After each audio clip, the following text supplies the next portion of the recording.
Live from the world's capital markets, here are the latest financial headlines brought to you by News Factory. Hello and welcome to Tuesday's Daily Financial Digest.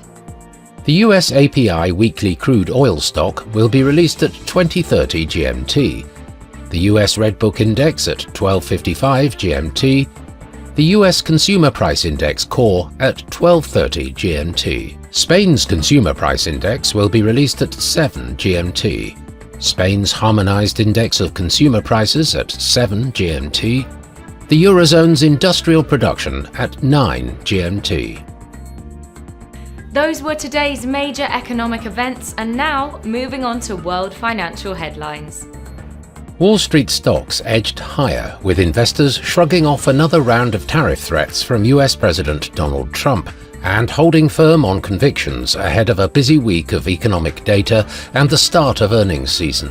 Bitcoin rallied to over $120,000 on Coinbase, led by BlackRock's spot ETF, which now holds over 700,000 BTC, surpassing Strategy.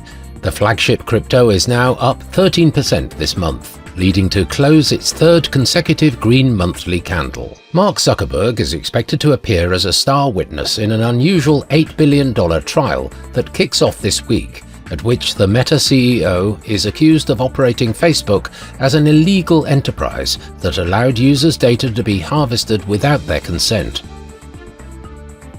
Coming up, our chief analyst's choices for today. The gold dollar price fell 0.6% in the last session. According to the Williams indicator, we are in an overbought market. The euro-dollar pair saw a minor dip of 0.1% in the last session. According to the Williams indicator, we are in an overbought market. The pound-dollar pair dropped 0.4% in the last session. The MACD is giving a positive signal. The Aussie dropped 0.4% against the dollar in the last session. The ROC is giving a positive signal. We hope that you've enjoyed Tuesday's financial report. On behalf of all of us here, we wish you a productive trading day. Be sure to join us tomorrow morning for the latest news and events from the financial markets.